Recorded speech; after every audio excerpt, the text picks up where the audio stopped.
हरे कृष्ण सगळ्यांना. दिवसाची सुरुवात खूप छान झालेली होती. पटपट कामं आवरणं चालू होतं. म्हटलं चला आधी देवपूजा करून घेऊ, मग स्वयंपाकाची सुरुवात करते. आणि मी देवपूजा करायला बसतच होती, तेवढ्यात माझ्या लाडूबाईचं इथं मध्ये मध्ये करणं चालू होतं. आणि ती सध्या एवढी आगाऊपणा करायला लागली तर खूप आवरावं लागतं तिला मला.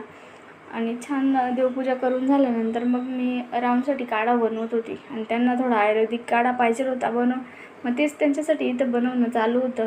आणि त्यांचं 8 दिवसाला 15 दिवसाला असं काही ना काही करणं चालूच असतं.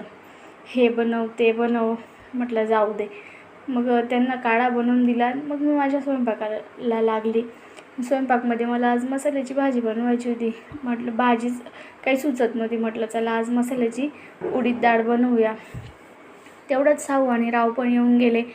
मग त्यांना नाश्ता वगैरे दिला आणि सकाळचे सगळे काम आवरून मी दुपारी खोबऱ्याची वडी बनवायला घेतली होती. ओलं खोबरं जास्तीचं होतं, मग काय करायला काही सुचतच नव्हतं. म्हटलं आज आपण ही वडीच ट्राय करूया. फर्स्ट टाईम ही वडी मी ट्राय करत होती आणि खूप मस्त बनलेली होती.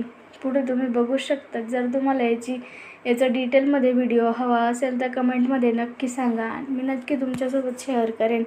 आणि मला ही वडीला 8-10 तास साईडला ठेवायचं होतं, म्हणजे लगेच त्याच्या वड्या नव्हत्या पाडायच्या.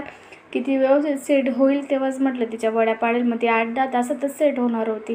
तोपर्यंत मी तिला साईडला ठेवली होती. मग त्यानंतर मी सगळी कामं आवरून घेतली. सकाळचा माझा किचन साफ करून झालाच होता, पण ही वडी बनवल्यानंतर मग किचन खराब झाला. आणि ही एक सवय मला खूप घाण लागली की थोडंसं काही झालं का लगेच किचन धुवायचं नाही. तेव्हा ती सवय आपल्याला महागात पडते. एखाद वेळेस नाही पण मूड असतो तरी पण आपल्याला करावीच लागते. आणि संध्याकाळी छान अशा वड्या पाडून घेतल्या आणि टेस्ट पण खूप छान झालेली होती. तुम्ही माझ्या एक्सप्रेशनमधून समजू शकतात. चला बाय, भेटू पुढच्या ब्लॉगमध्ये.